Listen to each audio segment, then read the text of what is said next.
Yep. So that's how you get up to like 500 essence nowadays. That was Walker. Walker was in chat. On YouTube. I'm like so angry at these basic skills.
Ah.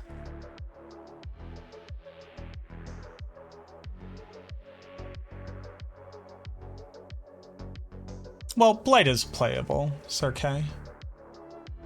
It's just at 30% of what it used to be. Which is like still enough for like tier 120. But I guess that depends on what you mean when you say real build.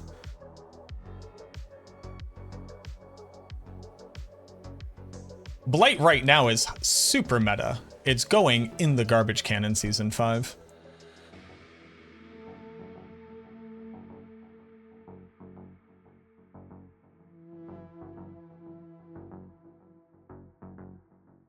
But even in Season 5, it's like, it still do 120. 132 got cleared? Ooh. They did not put any of the unique item changes in Retronox. Why are the devs trying to force basic skill builds so hard? That is not the narrative. People have been begging them to make basic skill builds a thing because people don't want to deal with managing like resource and want to use these cool skills because you typically just end up putting 2 points into them and then moving on. So the developers are answering the request from the player base.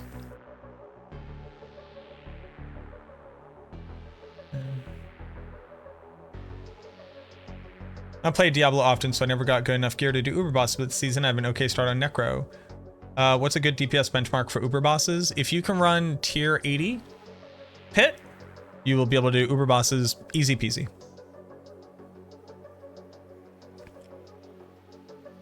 You just stopped by for the Gamer Advantage code, just did an eye exam today? Yo, Pinoy, enjoy them.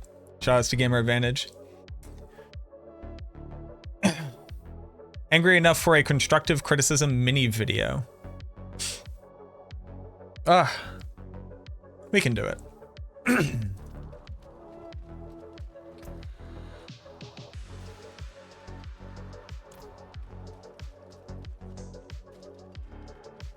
Gruesome, thank you for redeeming the darkness. The darkness has been redeemed. Hopefully the darkness will stay redeemed.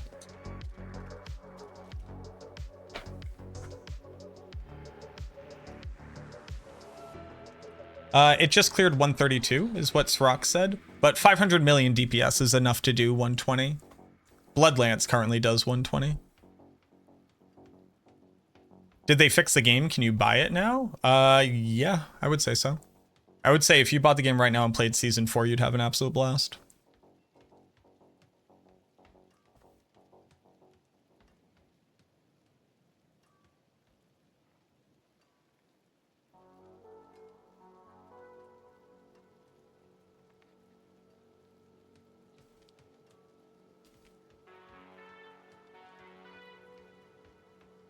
Who cleared 120?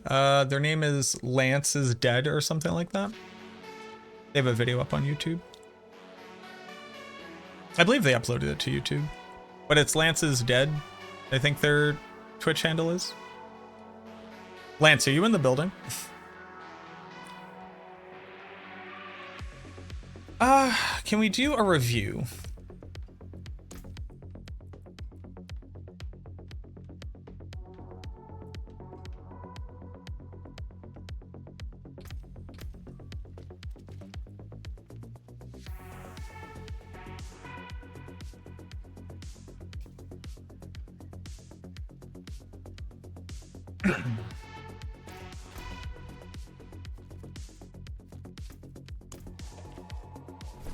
The basic skill builds are all pretty bad.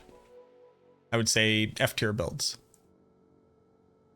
Like, I did better on bone prison bursting bones damage than I did on basic skill. What was the final verdict on Sever? Pretty good. Significantly better than what it is in Season 4. Now, in comparison to everything else that also got stronger, it's still kind of around the same place, except, yeah.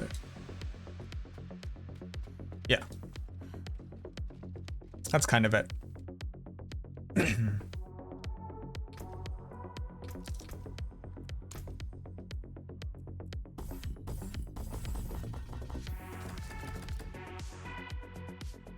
Let's, before we do anything else, let's do bone splinters.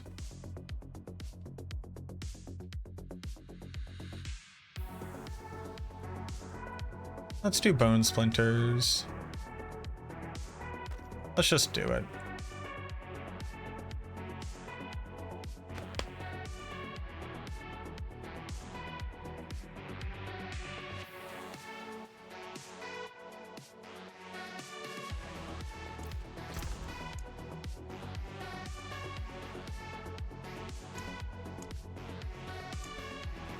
Oof. We can rock Tybalts. Tybalts. Those are fine. This.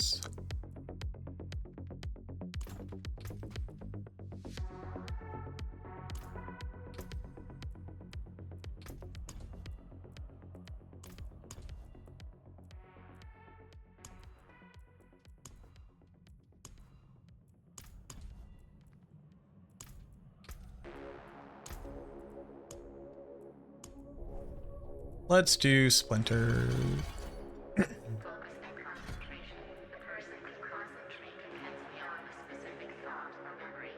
Probably have decent uptime on Vulnerable now I think about it.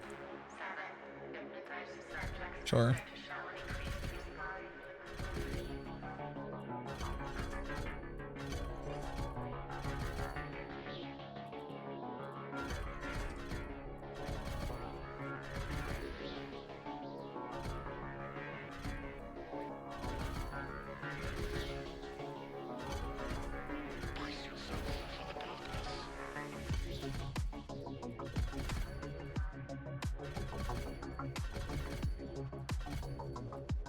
I need that point.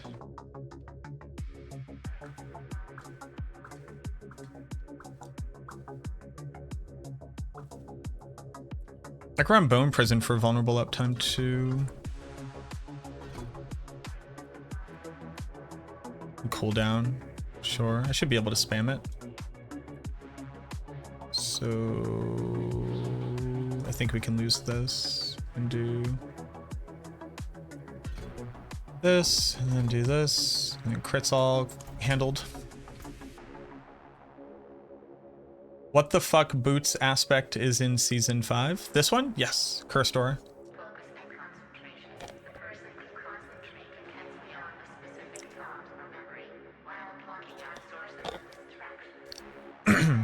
I mean, I did 110 on Trash Gear on stream. But he did 120. Like I did 110 on Hyper Trash Gear on Bloodlance. Blood Surge is at 117. Season 4.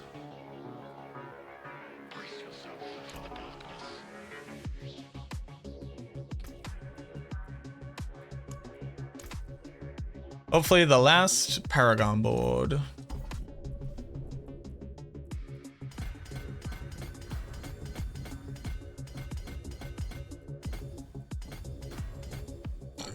Rise of Infinimist?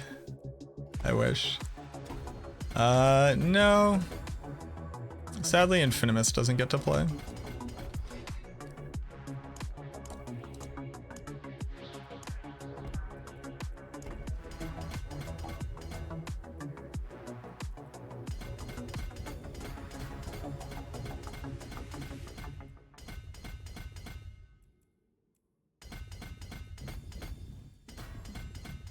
I don't actually need this.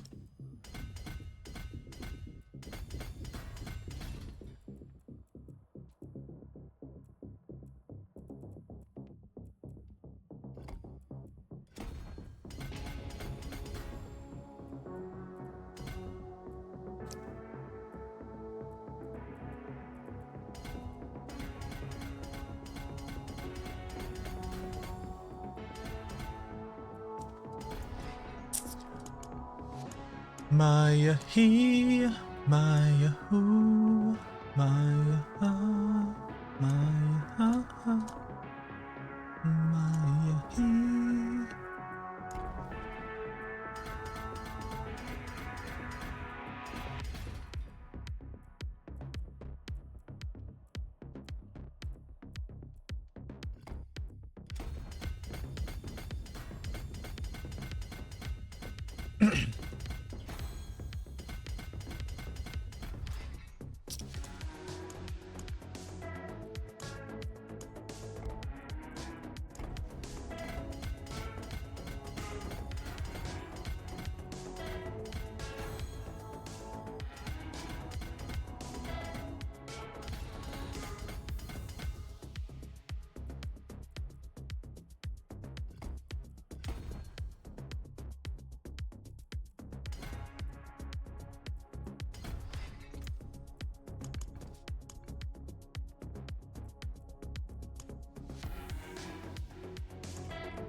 What other...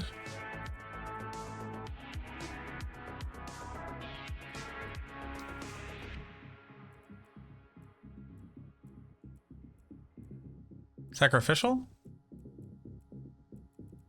Sacrificial and control?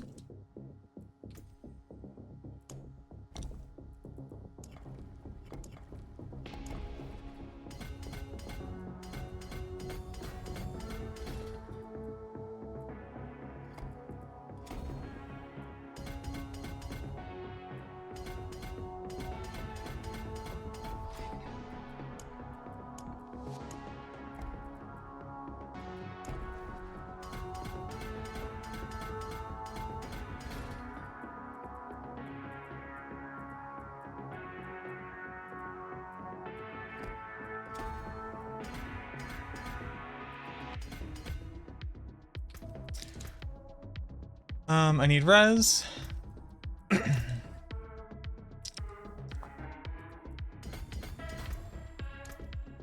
Still need res. I actually don't need those 2 points. So I can do this and this. Okay. And who cares? Sure. Using Bone Prison for the splinters? It's a great question.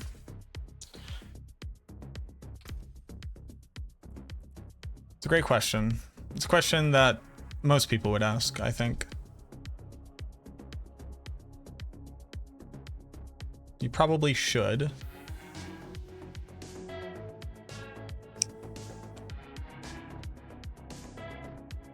But then I also lose out on essence per second. I lose out on my autocross. I'm just not gonna.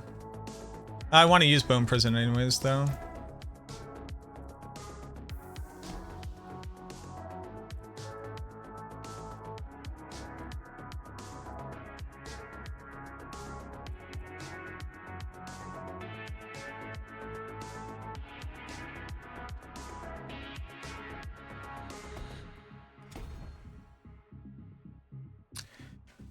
Dead Razor.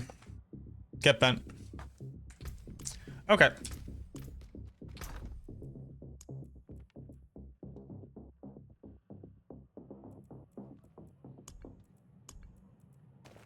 This. Boop.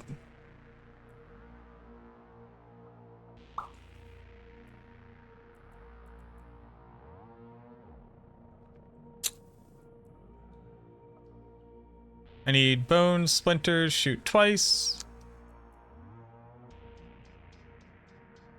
That's out of tempers.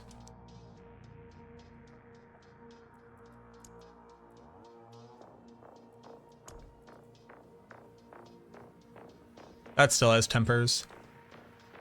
Perfect.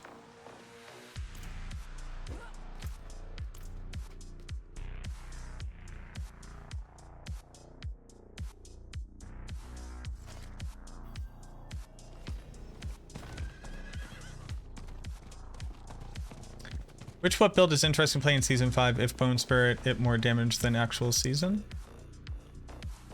Which build is interesting playing in Season 5? They're all interesting to play. And yes, it will do more damage this season. Every build will do more damage in Season 5 than it does in the current season. What will it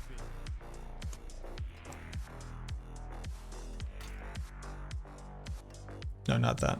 This.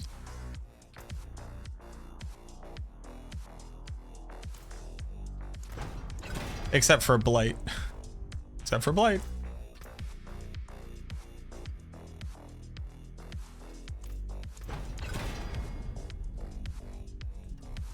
Well, what can you do? I'm gonna lose out on 35% damage, or not a lot to be done about it, boys. Not a lot to be done about it. Wow, I have no maximum life. Wow-wee.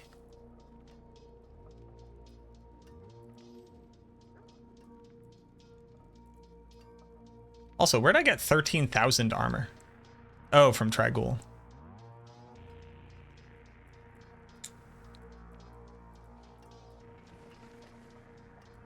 I can re-roll this for max life. Oh, and I'm sorry. Shadow Surfer, Blighted Corpse Explosion, Blight will all do trash damage in comparison to what they currently do. Sorry, I misled you.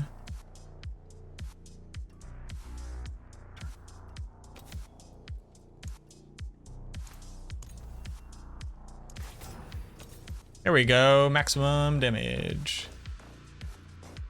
And, my girl, talking about my girl, ooh.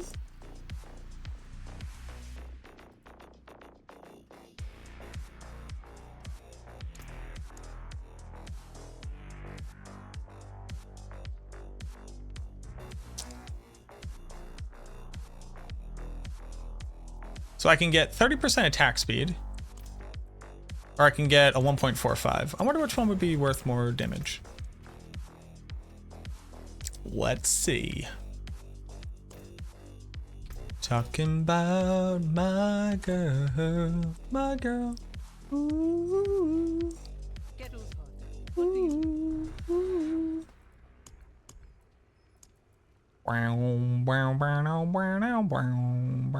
I got sunshine on a cloudy day when it's cold outside. I've got the month of May. What about Plagued Corpse Explosion? That already doesn't do damage, but it will do more damage than it currently does. Where can you find the helm? I got mine out of a Tree of Whispers. I guess you'd say, what can make me feel this way? My girl. Talking about my girl. I remember that song. That's a good one. Okay. Should probably put my skills on my skill bar. Skill assignment. Begin the assignment. Oh, ooh, I don't like that, actually.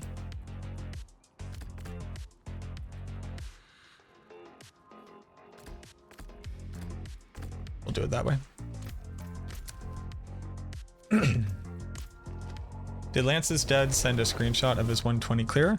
I don't have more information for you, Sir K. You are currently seeking information from me that I cannot provide you.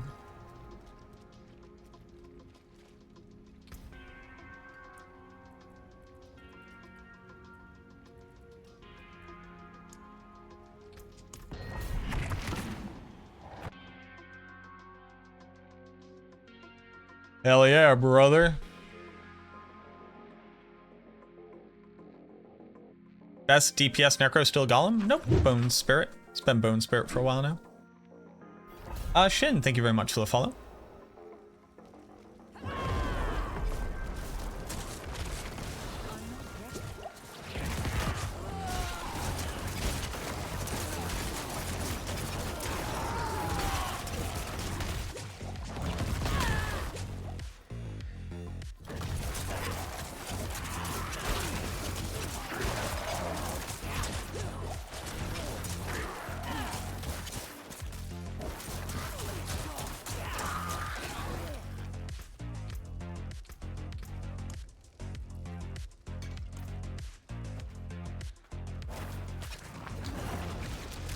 Oh, I don't have the auto curse. Oh, ripperty dipper, boys.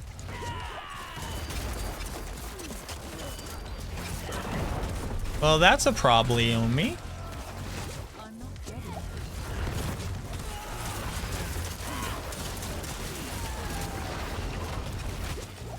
ready. That'd do it, boys.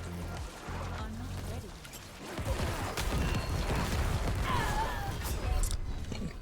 We don't have the curse on our boots.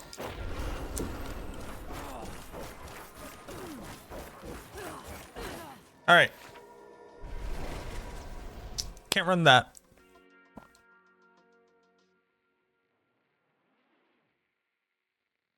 I wish they gave us Lucian lore, or at least incorporated Lucian into the story before they gave us the helm. There was like a whole book series that he's a part of. Like he's gone to the void. He is unmade from reality.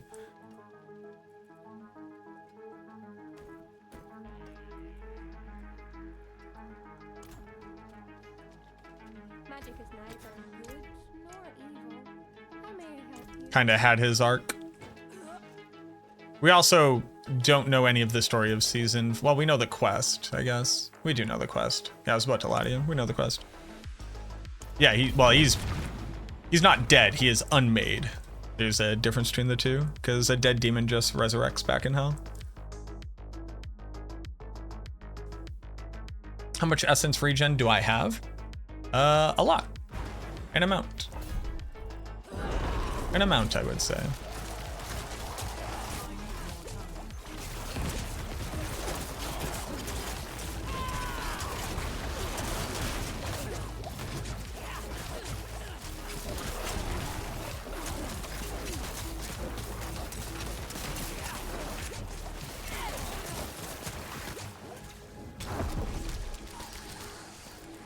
I'm not ready.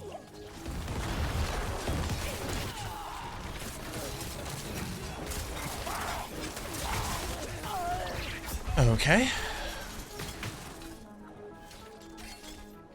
So that doesn't work.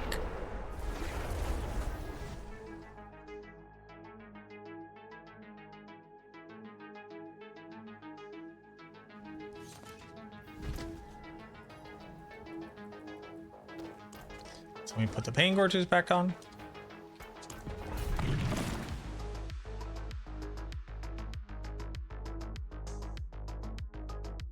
What up, Zacharias? Essence regen on character is essence cost reduction of 82.4 and essence regen of 20.16.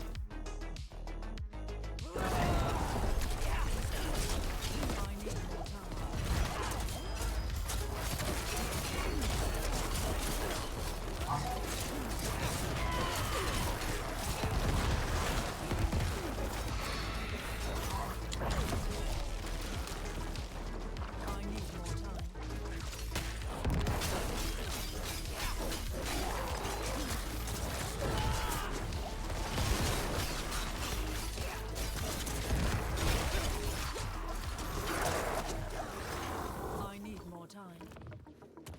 I need more time.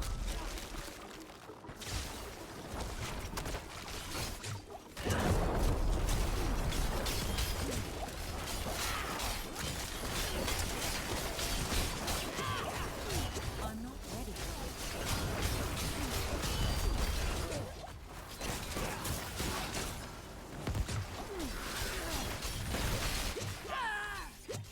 I need more time.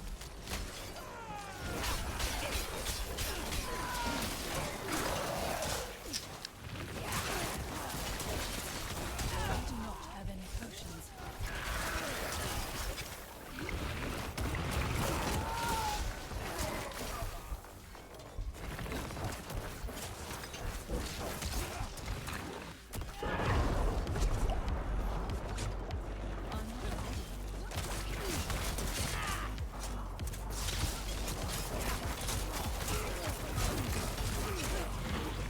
So I think I've sufficiently answered the question of how come not bone splinters.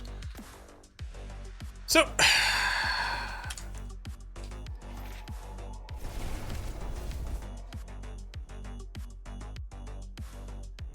any new good stuff from the PTR for the Necro? There's a bunch of cool new things.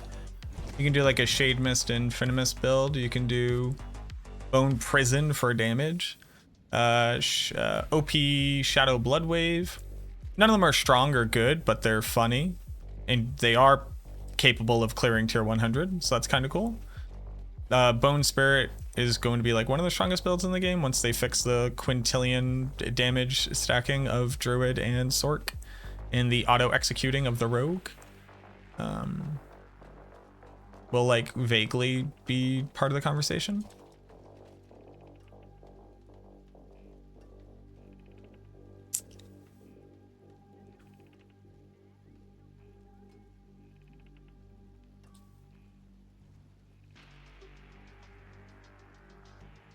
Was that a damned? A damned?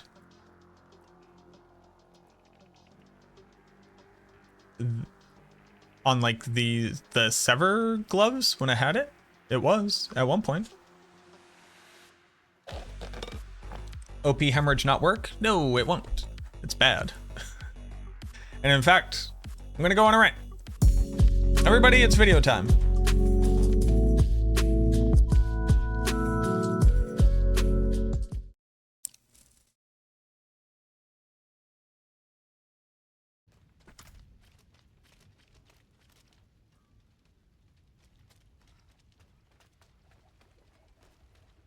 Magic, steel, I've seen all manner of wounds.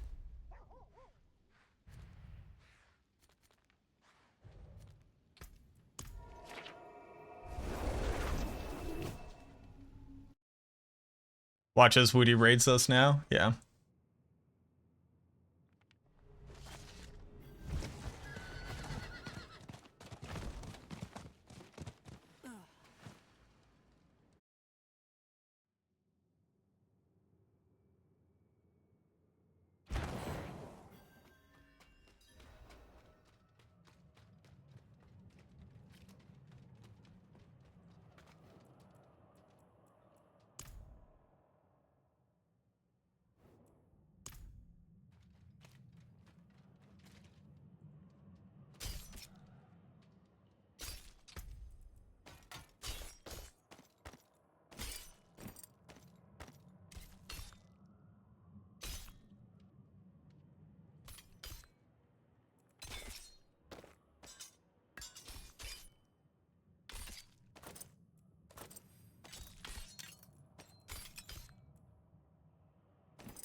How is this still doing damage?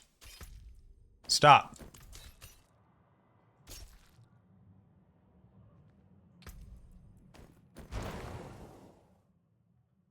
Okay. No shit, Woody showed up.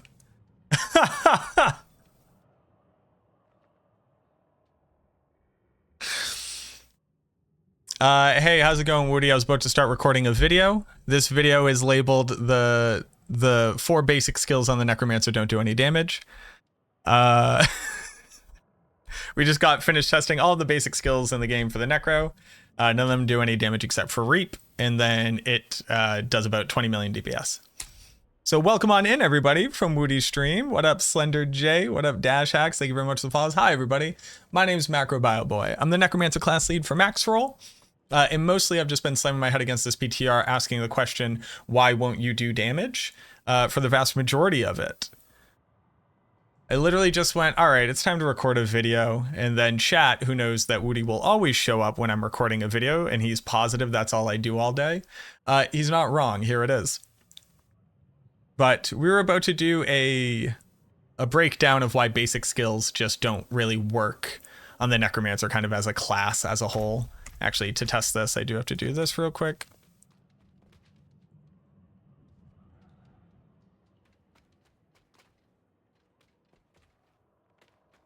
Hello?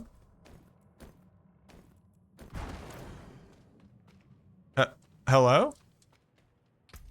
Oh, I have to have a weapon equipped? Interesting.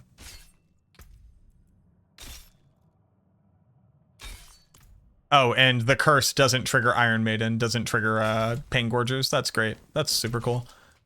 Love that. Love that for us. It doesn't even... Hold on. It doesn't even apply it if I don't have a weapon?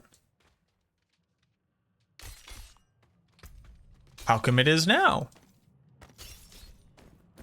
Whoa, whoa, whoa, whoa, whoa, whoa, whoa, whoa. What was up with that?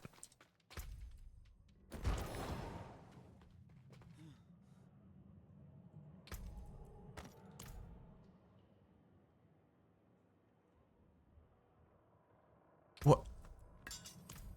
What? What's happening?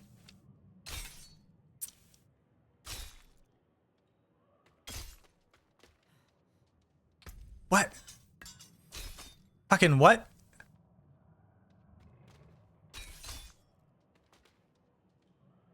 How am I doing damage? I don't have a weapon for it to read.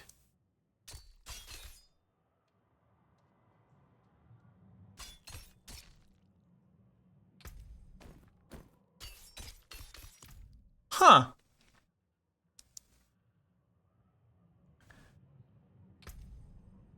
Yes, it does, Robert.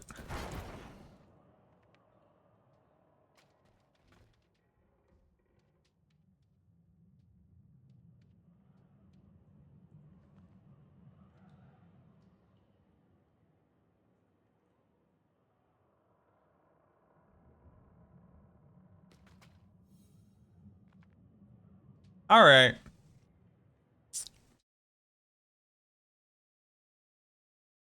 Hey, this was actually going to be a video about why basic skills just don't do damage on the Necromancer, and I realized I didn't know whether or not the cursed aura from this applying Iron Maiden would trigger Pain Gorgers, so I figured I'd go test that before I made the video. But I had unequipped all my gear because I wanted to do like a big reveal about the items down here. But then I found this bug, so we're just going to record this very quickly for the developers to have this. So I currently have the cursed boots on. I theoretically am applying curses to these targets. The funny part being that I'm not applying Iron Maiden, nor am I applying Decrepify. You see, they're not gaining stagger at all. Like, some of them already have some stagger, but they're not gaining stagger from the slow. And I'm not doing damage with Iron Maiden, which makes sense because I don't have a weapon equipped. But when I equip a focus, I now have a weapon equipped. I don't have two weapons equipped, so I can't activate skills. But that apparently stops the curse aura from applying. Because when I put on a sword, all of a sudden I apply stagger and it starts doing damage. Now, okay, sure, you know, why not, right? That's like fine, I guess. Here's the interesting part though. Because there's multiple monsters, now that I've applied the curse to everybody, you'll actually see that it is sharing the curse around. That's what that little thing is. Because it has a chance to spread. They will spread to targets every 4 seconds that last for 4 hours or for 4 seconds, but it's continuously passing it around, so it's not running out because they're all reinfecting each other. That's just generally cool. That I didn't know that that's how that worked. That's really cool. So I am gonna go ahead and take off my weapons now. So technically the game should no longer have a weapon to read for the damage of Iron Maiden, because Iron Maiden is based off of the damage of your weapons equipped. But you'll notice that it continues to spread the curse, and it continues to do damage. But it has no damage to read, so it must be snapshotting with weapon damage. What does that mean for Iron Maiden? I don't know. You like have fun trying to break that with snapshotting. Luckily, most of the content you can't remove your gear anymore. At least for the pit, it doesn't matter. But the interesting thing is that like I'm now like all the way over here, and it's still damaging all of them. But if I walk over them, you'll notice I'm not applying Decrepify again. Oh, wait. Am I? Hold on. No. Okay, it's the Iron Maiden triggering on each other. But I'm not applying the slow anymore because I don't have a weapon for it to read. But then when I put a weapon on, it reapplies the slow to the targets. That's just a weird bug. This is mostly so I can send it off to the devs, but I figured I'd share it all with you as well.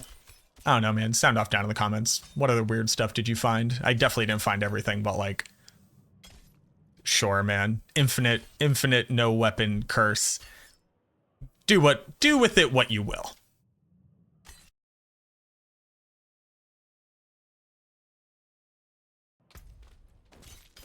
Okay.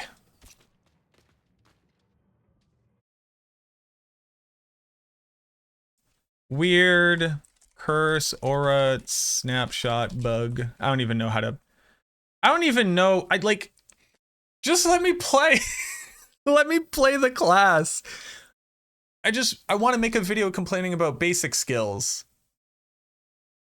And like this is what happens to me. Okay, back to the video I was gonna make.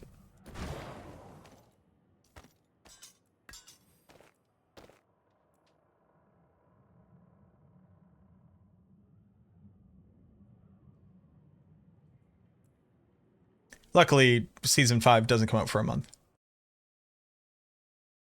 Okay.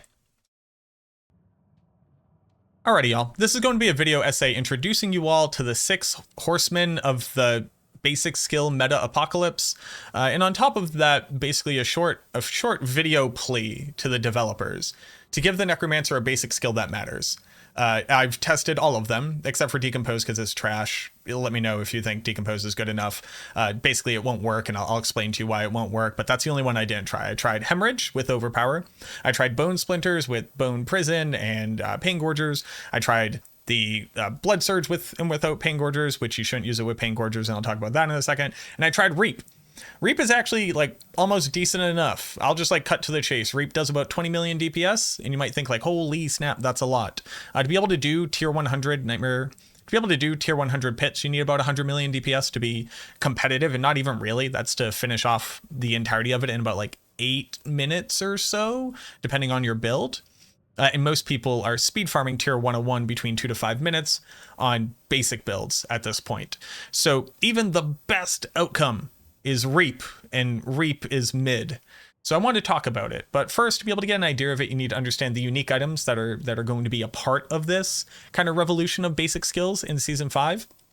Like to the point where other people that I've talked to and other people that I work with are calling for nerfs across the board of all of these items, which is funny because every other class gets to abuse basic skills in some meaningful way, stacking poison, stacking bleed, stacking different element attacks, and being able to trigger a ton of like their enchantments through a sorceress, etc. They just do Firebolt and it just kills stuff.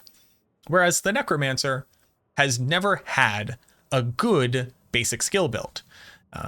And I hear you. What about like Shattered Spirit and Bone Splinters? What about back in the day with Barberheart? Even I made a Bone Splinters Barberheart video back in the day, and it's because Barberheart basically solved the primary issues of these skills. At their core, it solved the issue.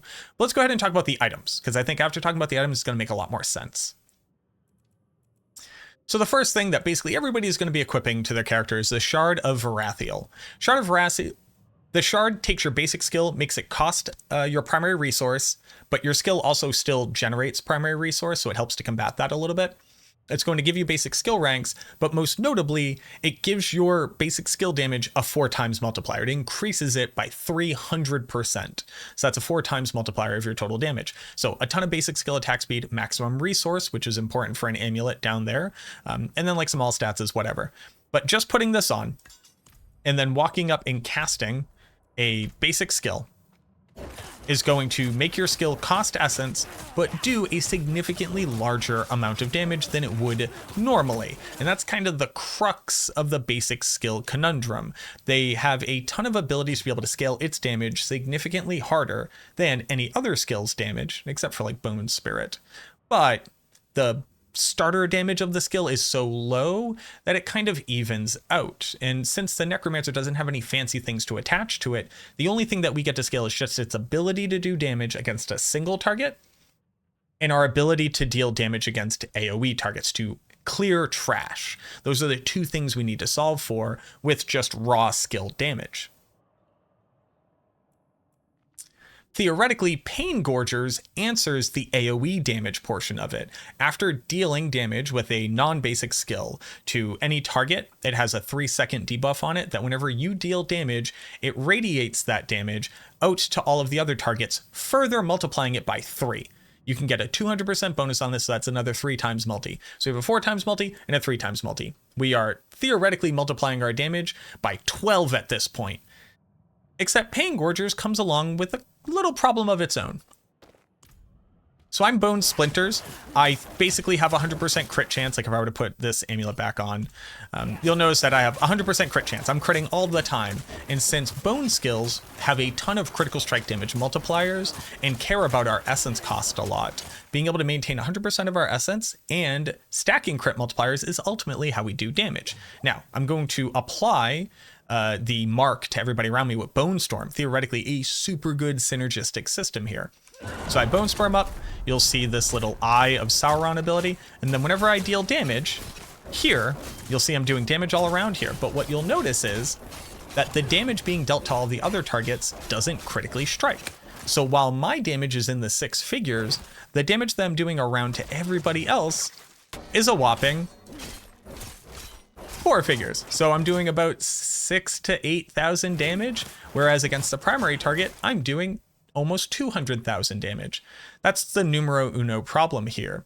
Pain Gorgers, again, since it's not carrying bleed, it's not carrying poison, it's not applying different elements worth of damage or multipliers, etc. While it increases our base damage, it doesn't carry crit and it doesn't carry overpower. Critical strike damage is the primary way that you deal damage with any single damage instance. So Reap will scale off of crit, even Hemorrhage will scale off of crit, as well as Overpower. Bone will scale off of crit. Half of Decompose will scale off of crit. Pain Gorgers doesn't carry crit damage. So while, yes, we're doing AoE damage, we're doing a 10th to a 20th of the AoE damage that our base skill is doing.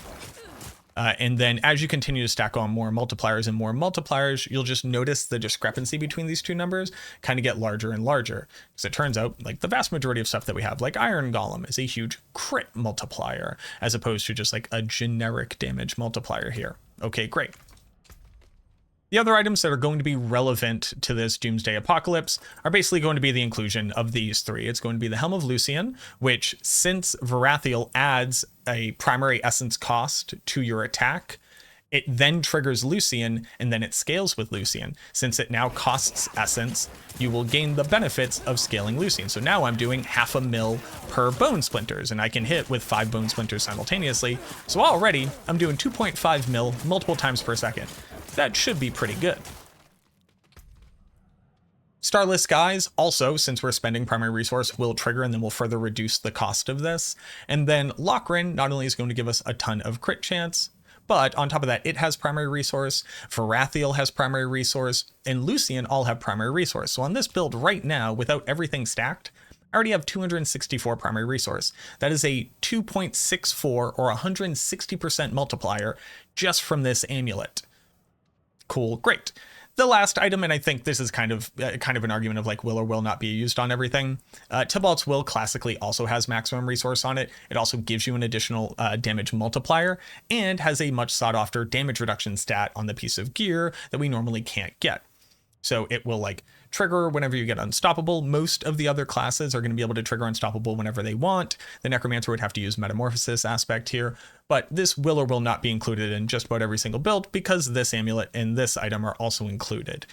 Just as a quick note, and like I'm spending a lot of time on the items here, but I just kind of want to point this out. Lochran's gives you all stats, maximum resource, attack speed, and then damage increase through crit damage. Varathiel gives you all stats, maximum resource, attack speed, and then damage through basic skill. These are basically the exact same item, except one says skill ranks, one says crit damage. This one says give you a 4 times multi. This one says give you like a 3 times multi and fix your crit chance. I generally don't like just kind of how generic these stat lines are, and I wish they were more unique and different since they're going to be used together so often. But okay, great. You have all your stuff together, right? We'll put on our pants, we'll put our boots back on. We'll go ahead and add on our offhand again. Let's go ahead and like see what the damage looks like. Right, I'm going to be triggering this, and I'm just going to attack already.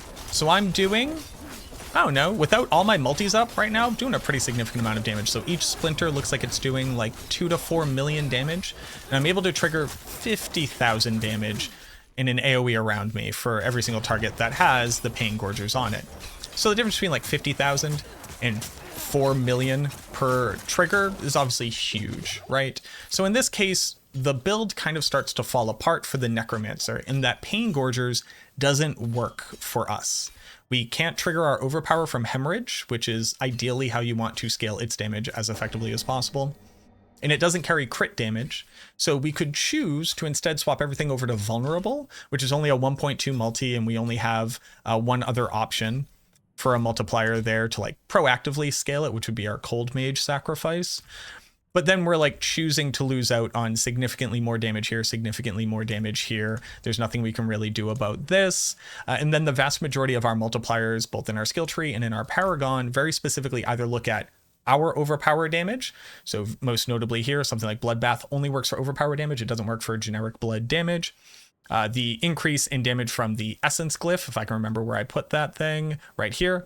Essence Glyph very specifically works for critical strike damage. It doesn't increase your base damage.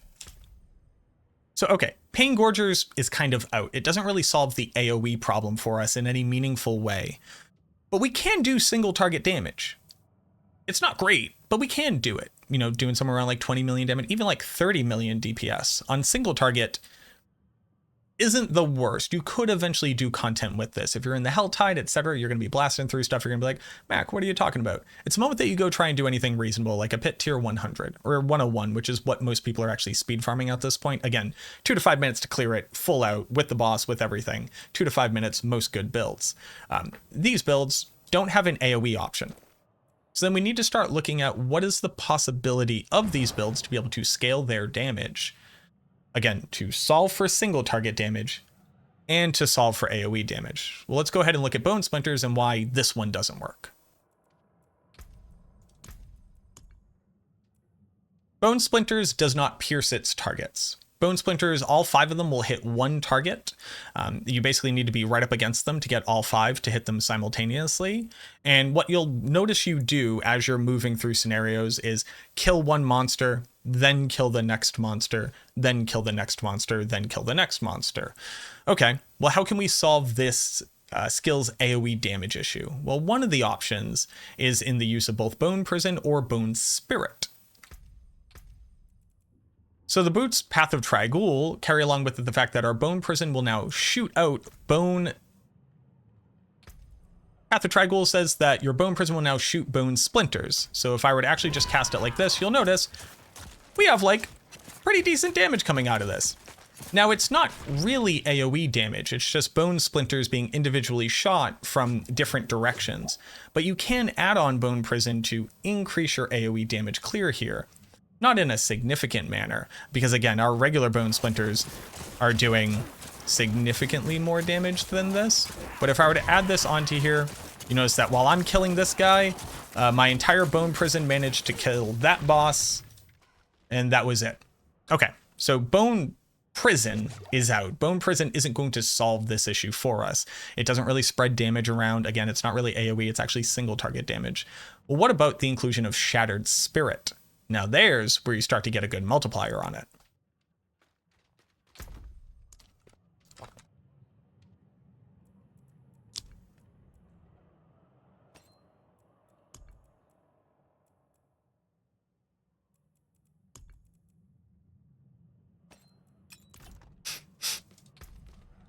So Shattered Spirit says that when you cast Bone Spirit, you'll also launch 18 Bone Splinters in all directions. It spits out in kind of a circle around you. And if you actually become unhindered and you dash right into a boss monster, you can have all of these hit simultaneously. That solves for single target damage. It doesn't solve for AoE damage. Because again, this is just 18 individual instances of hitting one target per shard for all intents and purposes. But it gains you another 5 times multiplier. But it gains you 500% damage. That's another 6 times multiplier of your overall damage. Now to be able to fit it on, since it's a resource requirement here, you would have to put it onto your ring, which means you couldn't use adaptability as well, because again, you got to have the 4 horsemen here. You got to use all of them. You could drop Starless Skies to regain adaptability, but then you lose the resource management. It becomes a whole puzzle. You can do it, but you would end up putting it here onto your ring, and the issue with this, one, you have to cast Bone Spirit, so now like we have to just have the points in it. Luckily, I can just kind of do that for free. And when I walk up, You'll notice that I can cast the Bone Spirit, does pretty well, honestly. Let me get my essence back up here. Hold on, I gotta wait for my essence to come back up, and I can't generate the essence because it's gonna cost essence from my generator, so I kind of just have to wait. Now, you can solve for your essence problems here. You can put on, when you cast a Macabre skill, which is what Bone Spirit is, to regain an amount of essence. And then you can make it so that your Bone Spirit actually generates you essence as well. And then you realize that you need to put a lot of points down here into Bone Spirit to kind of pick up everything. So if you're going to get all the way down to here, let's look again at the damage. So here's Bone Spirit. Bone Spirit dealt like a whopping like 2 or 3 million damage there. But if you remember, it uses all of your essence. It eats all of your essence when you actually cast the skill. And then the actual shards coming out of it only dealt like 300,000 damage, which is weird because my bone shards, even on like low essence, they're doing like 500,000 damage. How is it possible that Shattered Spirit is doing less damage than my normal bone splinters in the first place?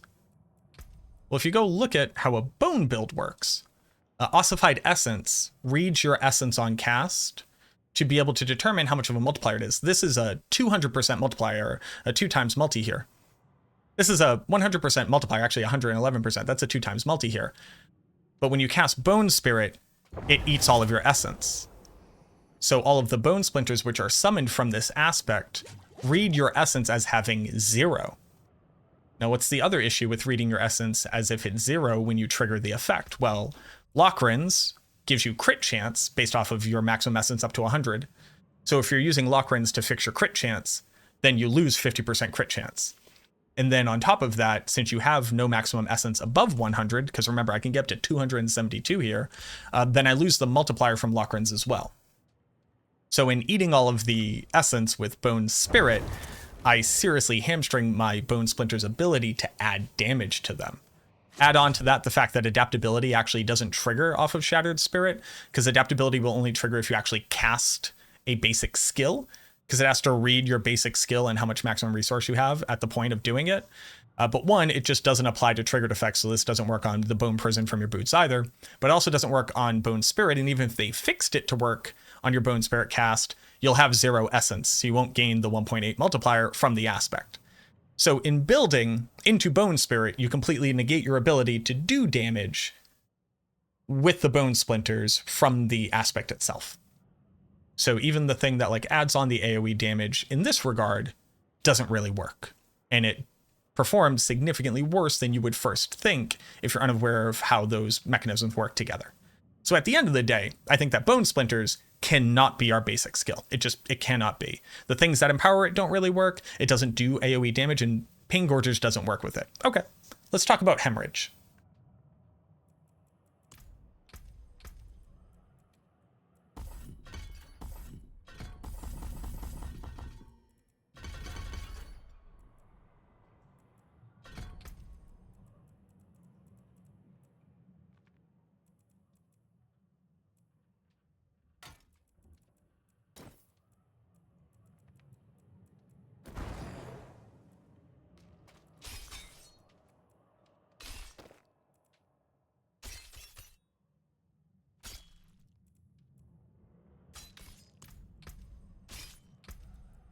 So the skill Hemorrhage has a couple things going for it. One, it actually has a really high lucky hit chance. And while you may not think that lucky hit chance is like, oh my god, shut up.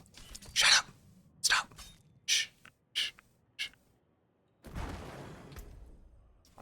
So let's go ahead and talk about Hemorrhage, because Hemorrhage actually has a lot going for it. Theoretically, it should be able to output good single target DPS, and it should be able to apply localized AoE damage. So as long as you corpse tendrils, you should actually be good. And why is that? One, Hemorrhage actually has a really good lucky hit chance, so you're able to trigger things that the other skills aren't nearly as good at being able to trigger, generating corpses, lucky hit effects just across all of your skill tree and even on your gear. Two, it naturally casts significantly faster than any of the other skills, even without the addition of aspects, because Acolyte's Hemorrhage says that you just attack 20% faster while you're healthy, and theoretically on a blood build you should be able to heal and be healthy all the time. You can also even go with the Initiate's Hemorrhage to basically like maintain 100% Fortify, which is actually really good, and depending on your aspect combination, you can do this. The second great part about Hemorrhage is that it naturally produces Blood Orbs. So it starts off with a 21% chance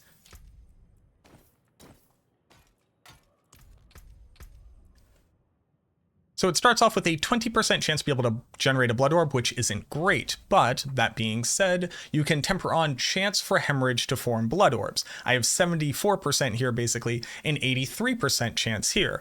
You take those two together and then you modify the 20% though. So by putting this on and by putting this on, you get up to a whopping 51%. Now, the issue here is that basically you would want this as close to 100% as possible, because for us to be able to abuse it, we need to be able to produce Blood Orbs at a ridiculous rate.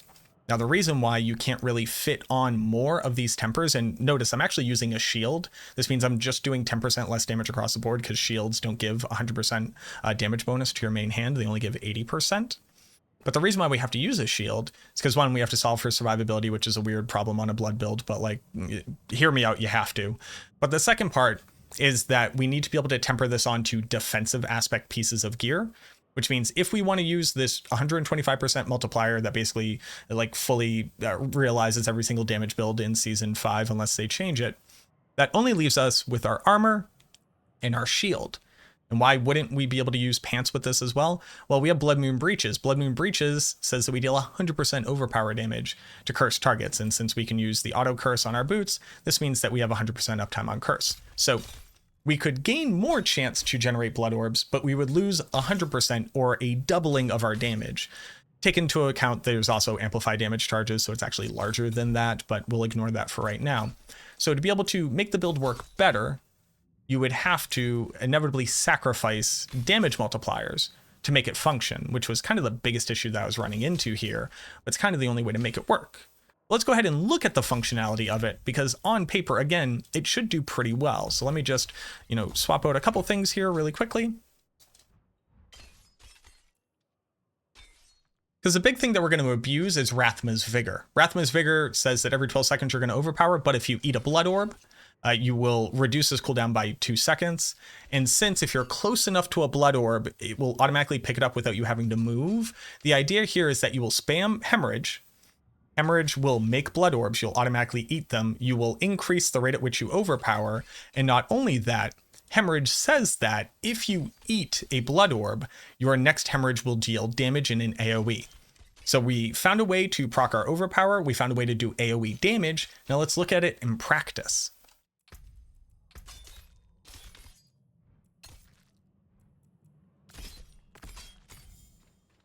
Now the damage number here is going to be hilariously low because I haven't fully built into it because I've already respec'd roughly 12 times today, so hear me out.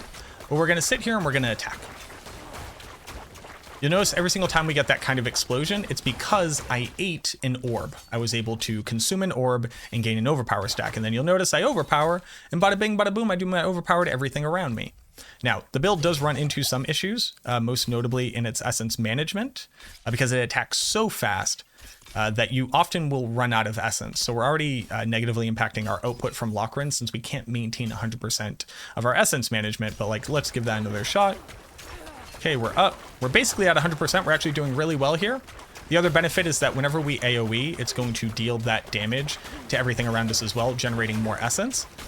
All of a sudden, we're doing like pretty good, right? Like each Hemorrhage alone is doing about 1 million damage, so that's not as good as Bone Splinters, but it's like, okay. And then when we do AoE and we do the overpower and we see it, it's doing about like 8-9 million damage. Now, what damage does it realistically get up to? I was getting up to about 50 million damage on overpowers. Here's the problem with this build. You have to stand right next to the target, because if you notice, I made a lot of Blood Orbs that I haven't picked up. Why? Because it only picks up the ones immediately around me.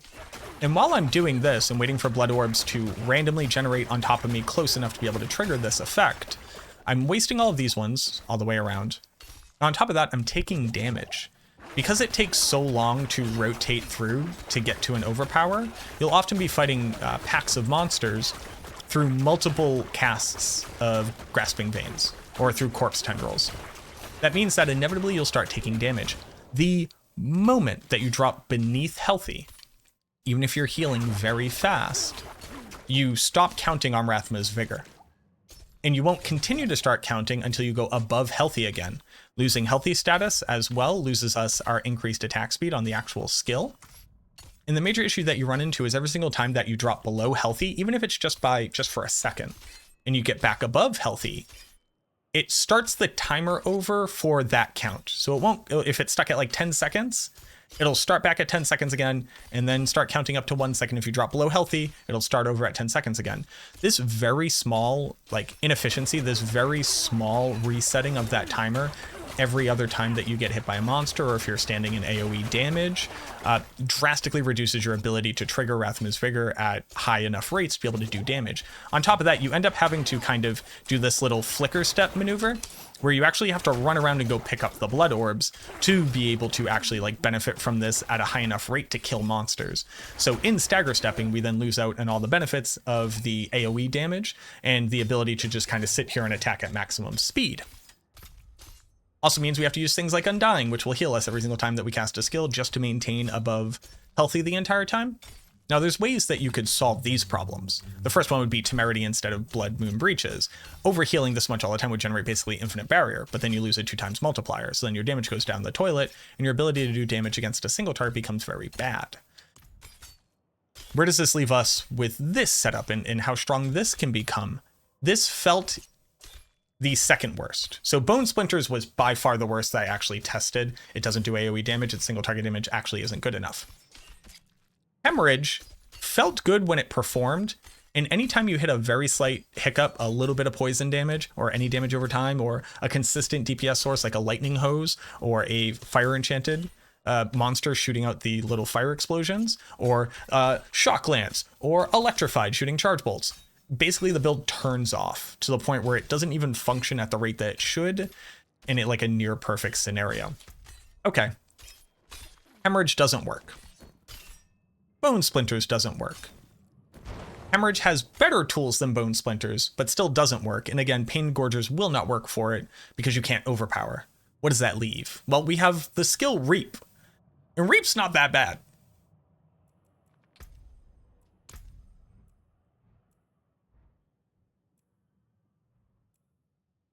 The best things that Reap have going for it is in its natural attack speed, its natural survivability, as well as the fact that it inherently does AoE damage because it hits in a cleave. So even your single target damage immediately translates to AoE damage, and you output the same damage regardless of how many targets there are. In fact, the more targets, the more DPS you're doing, obviously. But Reap very naturally works well with the kind of system or the idea of a basic skill. And very importantly, it gets to wear regular pants again.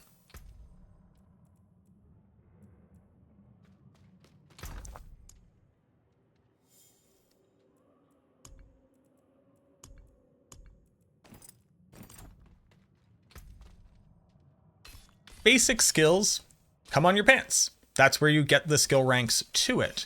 Being able to wear another legendary piece of gear as opposed to being tied to a multiplier from a pants or being tied to increased maximum resource for Bone Splinters through Tybalt's Will means that it is significantly easier for you to fit either more survivability onto your build, which Reap is already great at.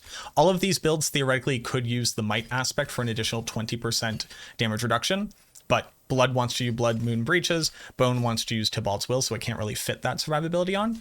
You could put Might here, or you could use something like Hectic. The really great part about Reap as a basic skill is even though its lucky hit chances absolutely trash city because it's an AoE skill and AoE skills can't have good lucky hit chance, what it does allow you to do is use Hectic for reducing your cooldowns. Or if you really just want to stack more survivability, use the Might aspect. And then what you get is the benefit of the additional skill ranks. So now the base damage of the skill itself is pretty high. Add on top of that, Reap also gains access to very powerful damage multipliers. While everybody will use adaptability and everybody else will be using Moonrise to gain even more attack speed and more damage multiplication, most of the builds don't really have something else to fit on. Bone can use Serration for a 40% damage multiplier. Blood can use Rathma's Vigor for 50% increased attack speed. But Reap has Damned. Damned says the moment that I walk over these guys with my curse, they're all taking 50% more shadow damage. So it has another option for being able to scale its damage very well, which helps to output pretty significant DPS. Add on to that, the multipliers for shadow damage are all just generic. They just say if you do shadow damage, they are larger. So hitting something with darkness skill increases your shadow damage. Applying these crowd control effects increase your shadow damage. It's not tied to an overpower. It's not tied very specifically to critically striking or being a bone skill. Meaning that if you wanted to put on Pain Gorgers, you could. You really don't need to. That's ultimately what I found out. We already do such good AoE DPS that we just like don't care about that at all. Reap, and then addition to what I just said, Reap comes along with whenever you kill a monster, just gaining 30% attack speed, and this actually works for Reap now. It didn't before, which is hilarious, but now it does. So you get even faster clearing through packs. Typically you kind of run out of steam as you run out of monsters to trigger stuff on, but Reap actually just gets better at killing them faster. Now Reap will also generate a corpse, which is generally valuable. Being able to generate corpses tends to be very good for a Necromancer build. The sad part is, its only other option is that Reap will instantly kill non-bosses that are below 5% damage. This needs to be different. The only time this was even vaguely relevant was in the Abattoir of Zir, just because the bosses at the end of that were elite monsters, and they had so much maximum life that turns out doing 5% of their total life pool in a single hit was fairly strong. But being able to generate corpses is kind of good enough. You don't really continue to scale its damage. You don't gain more, like survival. You don't gain more utility or anything, but it's good enough. So then it naturally synergizes with something like Blight. You cast it one time, you get an additional 20% damage. You can use it to be triggering Shadow Blight, which doesn't really do a lot of damage, but it helps out a little bit. It's a little something. It's about like 1 to 2% of your damage. But you can trigger this fairly quickly, and that's pretty nice.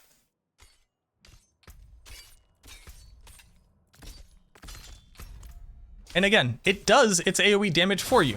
Hitting one monster hits every monster. It looks cool as hell. I'm doing 1,000,000 DPS to every single thing on here, and I haven't put a single point into shadow damage or scaling it or anything. This is awesome. This is the dopest stuff on the planet. It's amazing. Unironically, this is super fun. It was the most fun I had playing. The funnest part about it is that if you don't have a target, you actually automatically stagger step just by holding a direction on the controller and attacking, which is just really nice. It's just like really good quality of life. You don't really get this with other stuff other than like Blood Surge, interestingly enough. But this is super cool. It looks cool. It plays cool. It's super tanky. Its damage is fine. That's the problem though. Its damage is fine. Its damage is okay.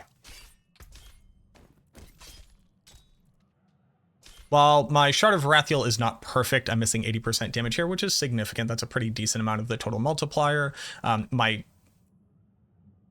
rest of the gear that I would use for it is not necessarily min-max. Like I have some GAs here and relevant stats for it, but it's not perfect, right? It's not all perfect. I'm missing a little bit of crit chance. But the problem is that in comparison to everything else, because I test everything on roughly the same quality of gear, we're pretty much maxing out around like 20,000,000 DPS. At maximum attack speed, maximum buffs up, maximum boosts to everything, about 20,000,000 DPS. And let's just like cut to a clip of me fighting the boss to show how painful it is to do 20,000,000 DPS at max against even just a tier 100 boss. And this is the issue that you run into. Because we don't have anything else to stack on top of our damage, nothing special is happening. We're not stacking damage over time. We're not applying bleeds and poisons. We don't have like crazy lucky hit chance. We're not multiplying free casts from our enchantments like on the sorceress. All we have is the raw damage from the skill itself. And the raw damage from the skill itself just isn't enough to actually clear a boss in a reasonable amount of time. Would I kill this boss?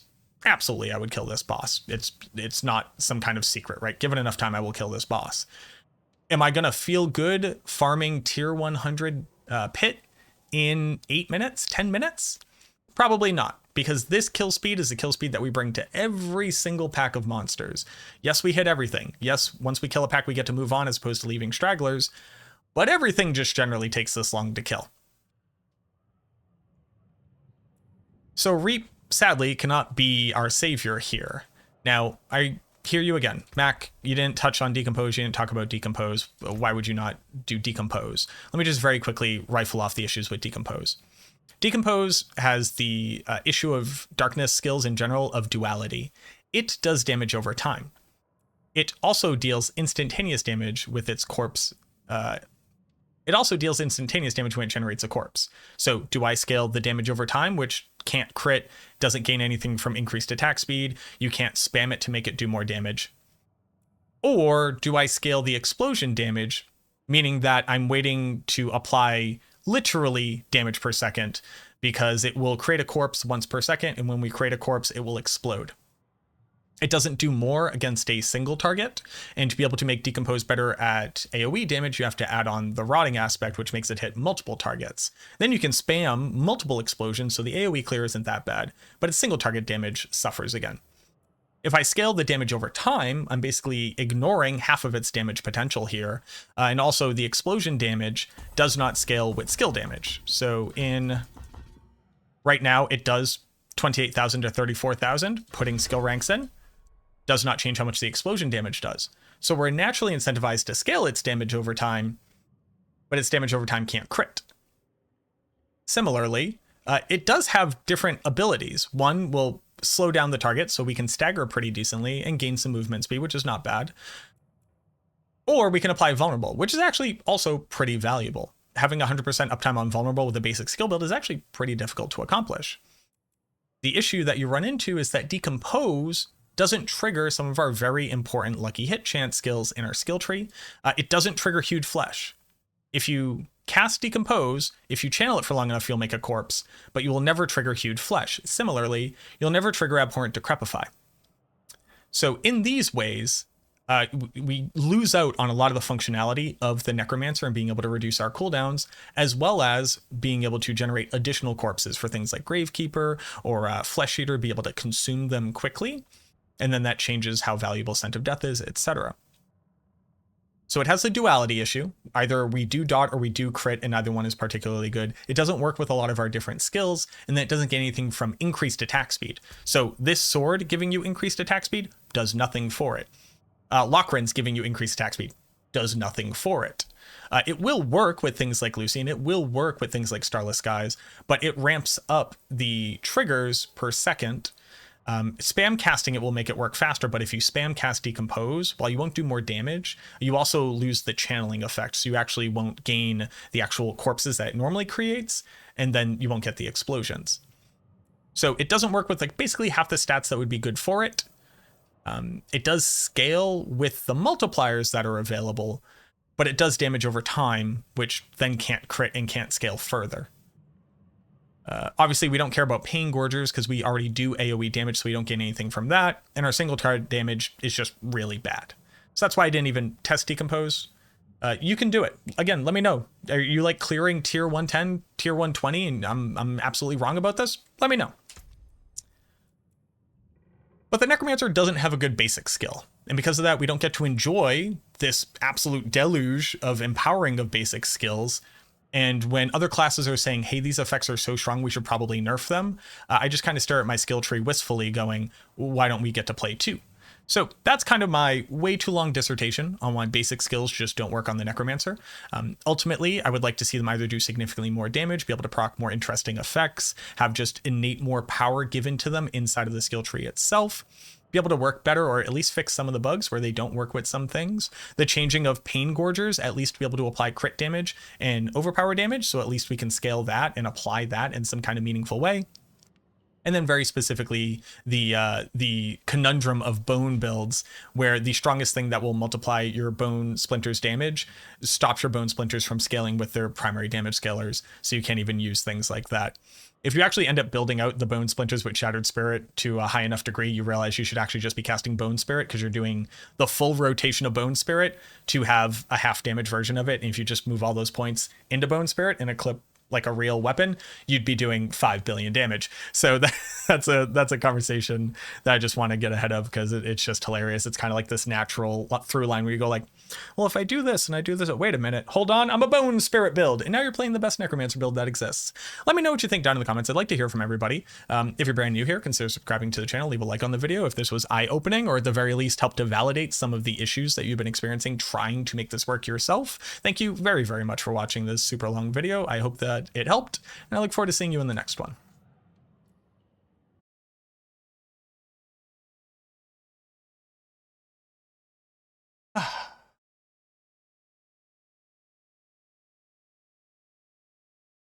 Overpower damage does not scale better with HP or scale better with crit damage. It depends on how much of it you already have and how much you're adding. It scales with both of them well.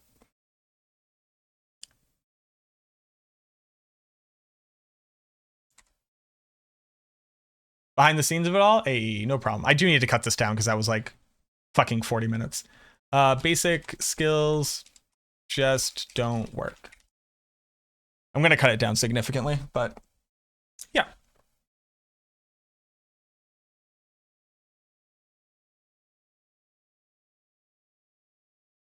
What do you mean by that? I said 37 minutes worth of stuff. So I would need to know what that question relates to. Yeah. Thanks for going over Decompose. No problem.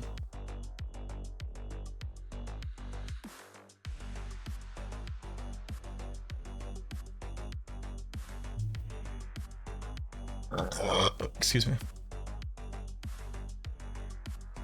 Can you restart? I missed a part. Yes. Which part did you miss? I mean, you have dash command IQ to play this.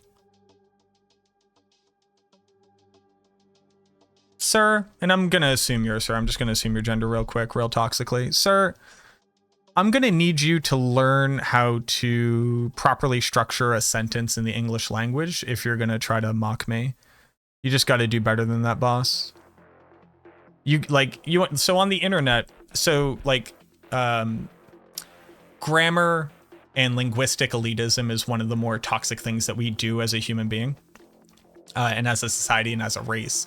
One of the major issues is that a lot of us were rewarded for being right when other people were wrong, and that made its way into internet culture.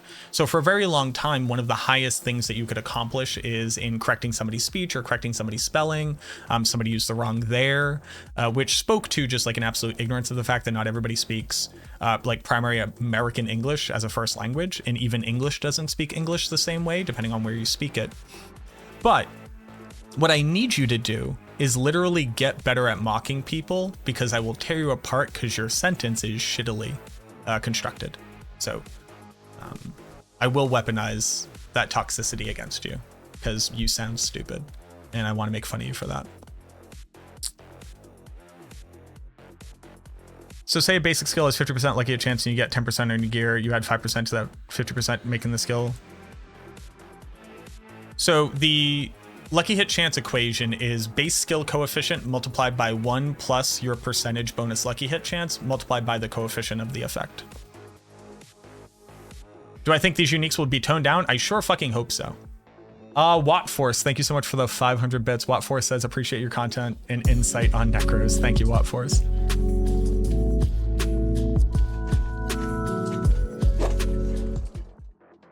Hey, thanks. Just thanks for watching, everybody, honestly.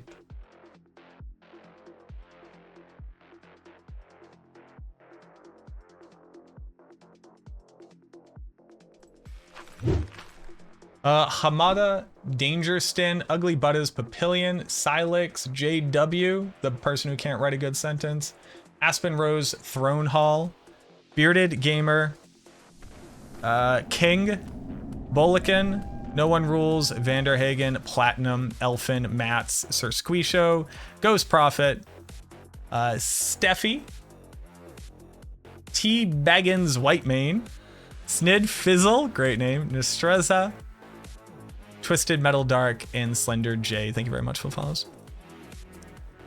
Would I run Lockrins or Banished Lord's Talisman? You would run Lockrins. We no longer use Banished Lord's Talisman on Bloodlance. We actually use a Legendary Amulet with Blood Seekers of all things, but you have to use Mutilator Plate as well. So I am not going to LA. So there are two groups of people, but thank you for the congratulations. So people who are new here, I like Woody. I'm gonna fly out to Seattle to be able to live stream our first look at the Spiritborn class when the reveal stream of Blizzard ends. There's a second group of people who are going out to California to be able to play the content a little bit ahead of time. So I'm going out to Seattle, and y'all are gonna see me live stream from this channel, both on Twitch and on YouTube, of real-time gameplay of the class. Just kind of giving it a wing, just trying it out. Bone Spirit will be best? Yes, it will. Date, it will be July 18th, day after my birthday. So I'm going out there for my birthday, which is very cool.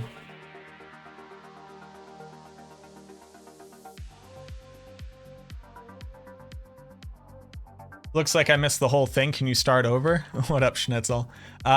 Basic skills are bad. Reap is decent enough to clear like at tier 80.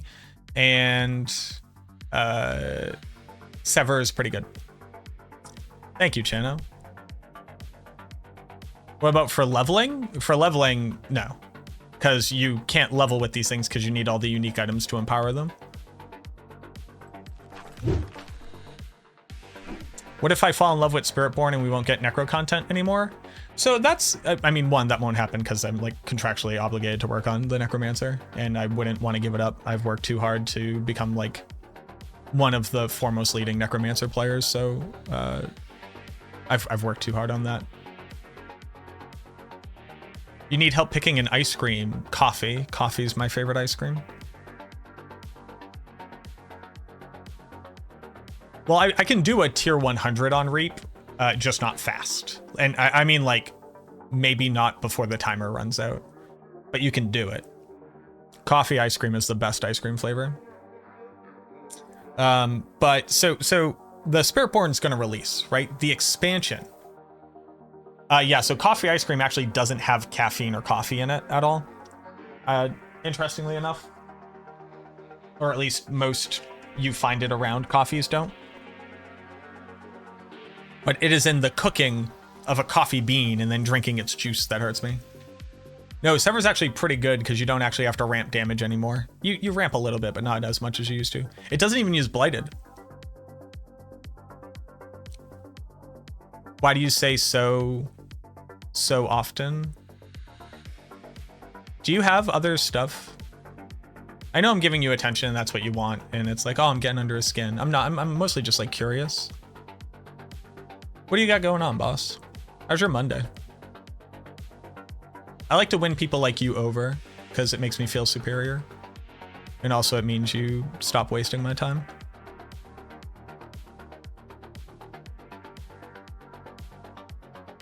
Chocolate covered espresso beans. Ooh, that's pretty good. Do you by chance remember how long ago it was in the stream, the testing I want to go back and watch? The testing of Sever was at the beginning of the stream. It was like first hour.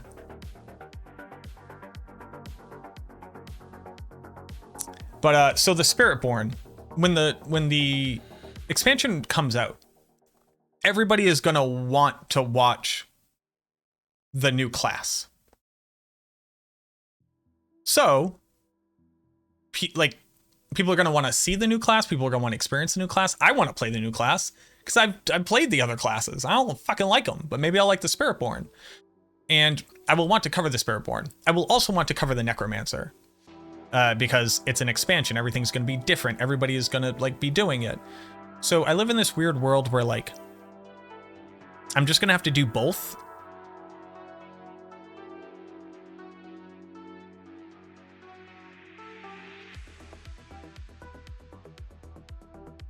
And I don't really know how to handle that other than just sleep less.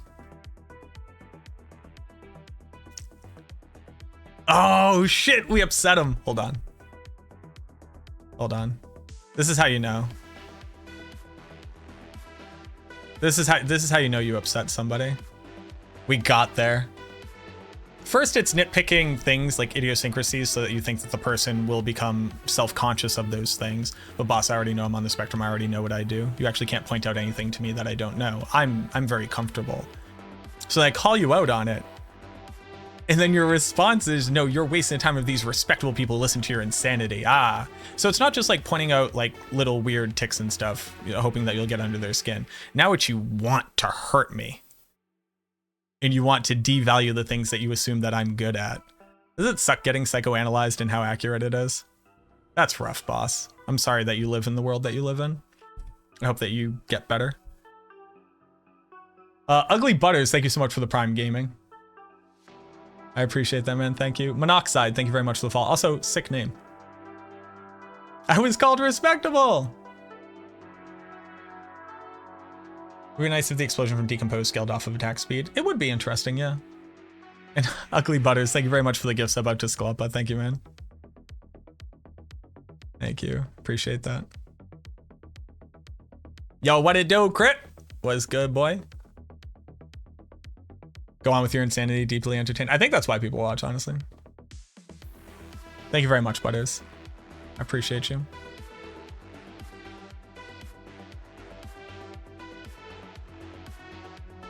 I'm not going to LA, I'm actually going to Seattle. And you're gonna be able to see me stream the Spiritborn gameplay live directly following the Diablo stream. So we're actually gonna be in the Xbox studios in Seattle, streaming it live, the gameplay, which is going to be insane, dude.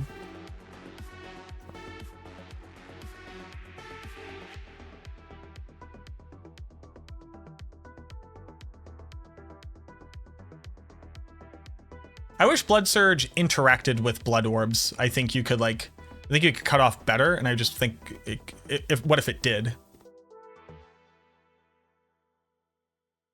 I'm really, really excited. The next class releases with the expansion, which is October 8th. Yeah, so I'm going to Seattle and I can't fucking drink coffee. So like, that's cool. It's like what it's known for. Although I might be able to meet Echo. I think Echo's out there.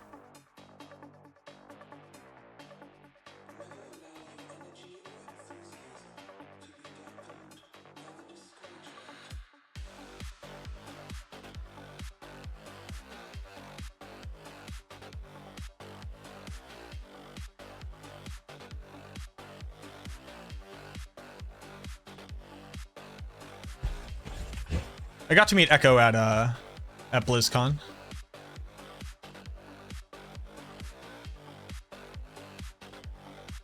No, I did win, JW. I'm sorry, boss. You got nothing. I do have nose hairs, though. Let's see. You know, I was assigned male at birth, so I do got hair. Hold on. Let's see.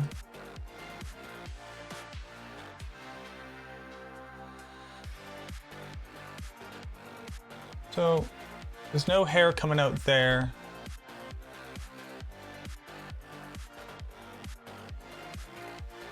There's no hair coming out there. Yeah, no, you're just like, you're stupid and you can't see. That sucks, man. Hope you get glasses. You can actually use Gamer Advantage. My code macro at checkout, 10% off. They do prescription. You'd actually be able to see nose hairs so that you can roast people.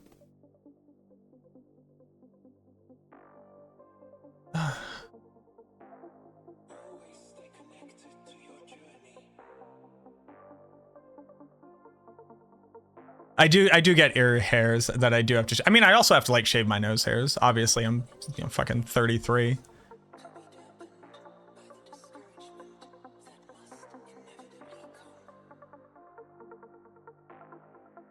Yeah.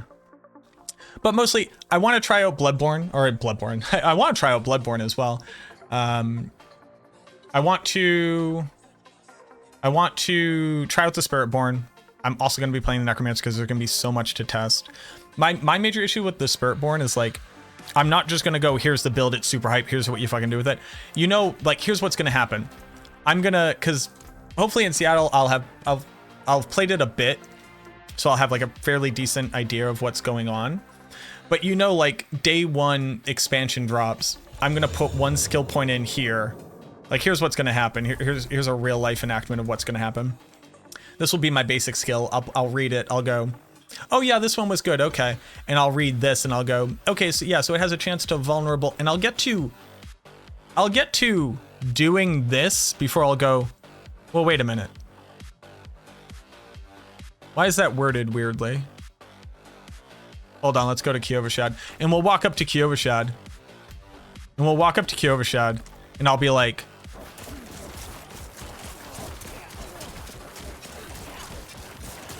yeah, this doesn't work. Like, like, that's the problem. That's the problem with the Spiritborn.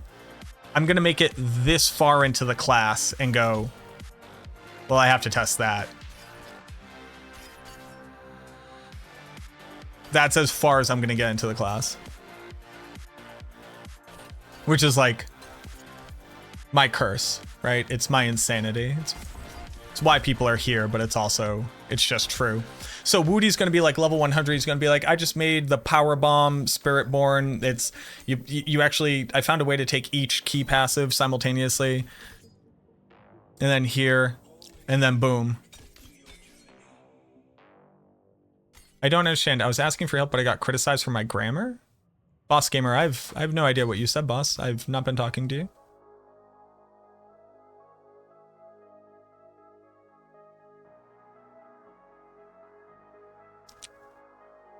I don't think I've seen any of your messages. You asked for a capstone carry. 8 minutes ago, you said, "What are you talking about?" That's. I was not criticizing you. I've not been attempting to answer your question because I did not know that you had asked a question.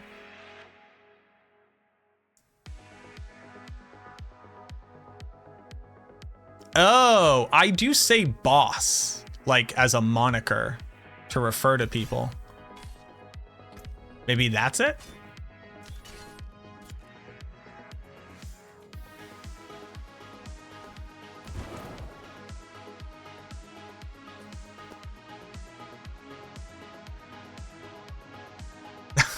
Okay, let's not bring JW's mom into it. Leave her alone. She's probably a nice lady.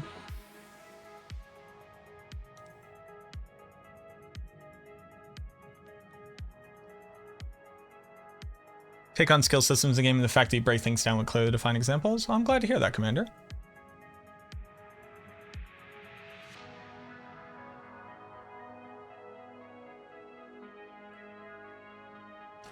Aren't they going to give you some heads up on what are the skills? Oh, I'm going to play the class, yeah. I'm not just going to like... They're not just going to be like, here you go. And I'll be like, ah, fuck. I mean, more so when the expansion releases, I'm going to go to try to make a build. And I'm going to get like 2 skill points in and then need to test that thing to see how it works. And then it's going to be 8 hours later and I'm going to be like, all right, everybody, here's how the first basic skill works.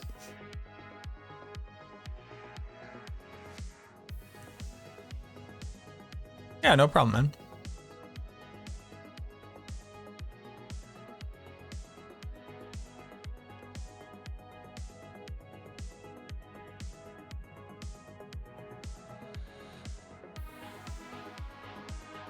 Looking forward to some of your guides for the Spiritborn as well.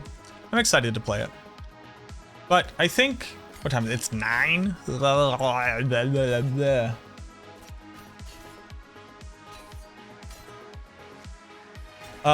hairstyle here? No, I have insane cowlicks. Like, I think I make them work. I actually want to wear my hair to the other side, but the last time I got it cut, the hairstylist messed it up a whole bunch. So I have to wear it this way, but I have insane cowlicks. But this is just like my natural hair though. Like it's not like any product or anything. I just got thick boy hair.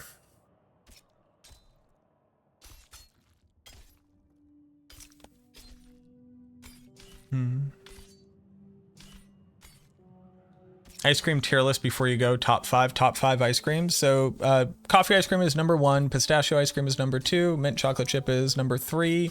Any type of like a peanut butter ice cream or peanut butter chocolate chunk, like the more peanut butter in it the better, is number 4. And I'm gonna go with Spumoni for number 5.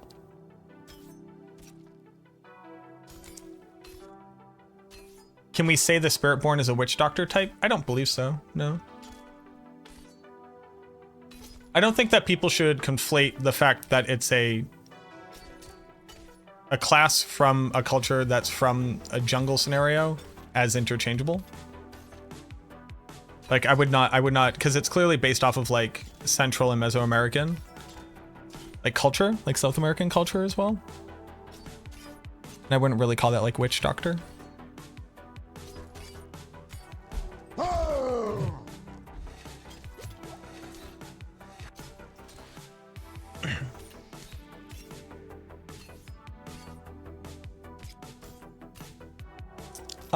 Hi, I want to advertise my thing, but I don't want to say it out loud until you give me permission to advertise it. I do not give you permission to advertise your thing in my chat. Sorry, friend.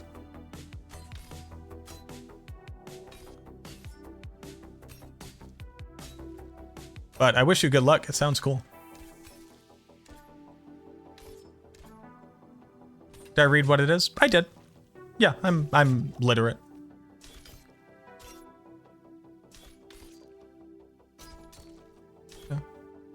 I'll go Sever. Sever was actually really good. Sever did surprisingly good.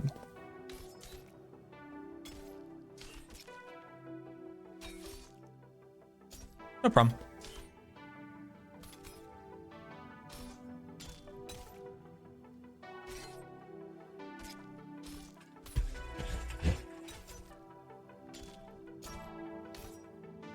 Diorald, thank you for the follow. Bluebird, Evil Dad, Solid White, thank you for the follows.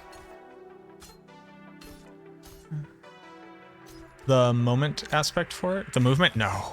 No, no, no, no. No, no, no, no, no, no, no, no. No, no, no, no, no. Then you wouldn't be able to do damage with it. I think the Sever mobility aspect is unusable. What does it do? You dash forward, and then you do an attack, and then you can move. And then it puts Sever on cooldown. And it takes up a mobility slot. It's like unusable. I actually don't understand the purpose of it.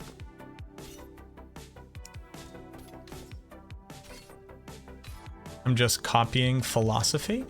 I mean, we all copy philosophy. Philosophy is developed from like your total experience of things, and that includes the experience of other things too. And you either do or do not agree with it. So like even in choosing to act against what you have learned, you're actually just copying the reflection of it, right? All things are copied. What if they just remove the cooldown? What if they just remove the cooldown? I'm also not whispering. This is for fucking revisionist history. If they remove the cooldown, then you still would lose out on the vast majority of damage, because what Sever does, Sever travels, and then does damage on both travels, and then comes back and attacks. This one, you shoot forward one time, you do damage here, and now you're just over here. Yeah. Yeah.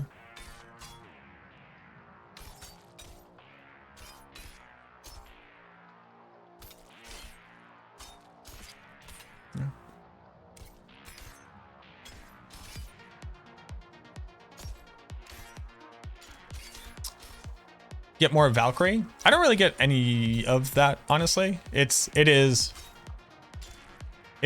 a elementally aligned melee polearm wielder. So I guess in the sense that well, it's not a Valkyrie, like in the sense of like the Amazon, it could use a two-hander.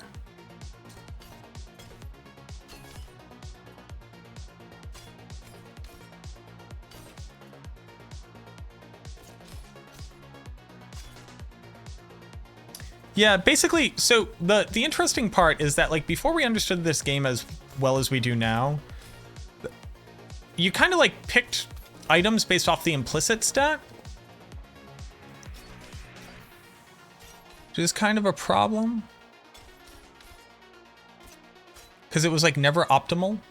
But that being said, now that we have a much better understanding of how weapons work, just most of them are useless. Like, shields are bad because you can't do as much damage with them. And you think the idea is that you gain more survivability, which would be cool, except that you have to hit damage thresholds to be able to kill stuff. And survivability becomes so impossible to manage, you just have to dodge. So you can't out-survive the damage in most circumstances, unless you're just a barbarian with 400,000 life and you don't even need to think about this, you just use the strongest weapons ever. So for classes that have to choose what weapons they use, most notably the Necromancer with the shield, the trade-off is that you can have one more defensive aspect and a damage reduction stat, and you lose the ability to scale your damage. It's the skills themselves, Nistreva, and the fact that there's nothing to add on to them.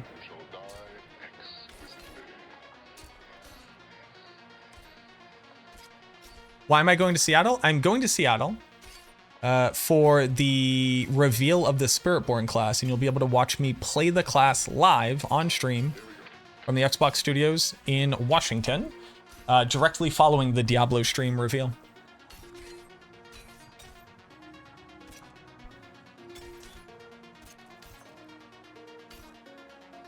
It's very cool. But yeah, so shields reducing your damage, like, I get it on paper. In practice, you just can't use it. Or you can, but you can't, you won't be able to push as far as a build that doesn't use it.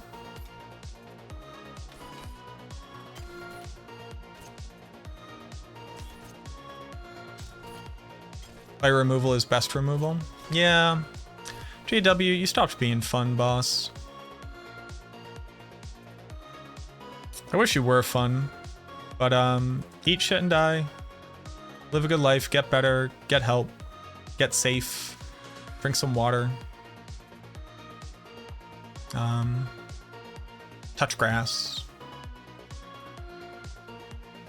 I just wish you were fun.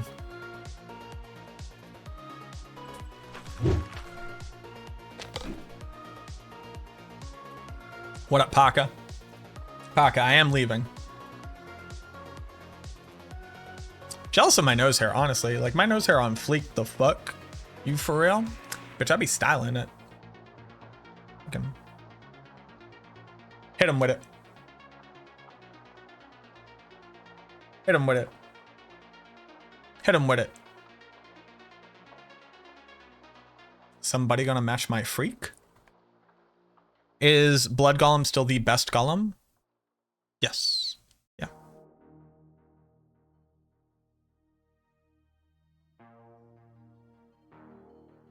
I just wish they were fun. Why do the council members after the new horde take an hour to kill? Your build is not strong enough?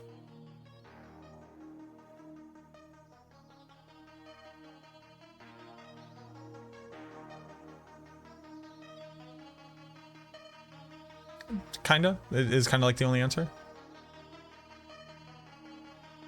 Excuse me. The game mode is actually like fairly difficult.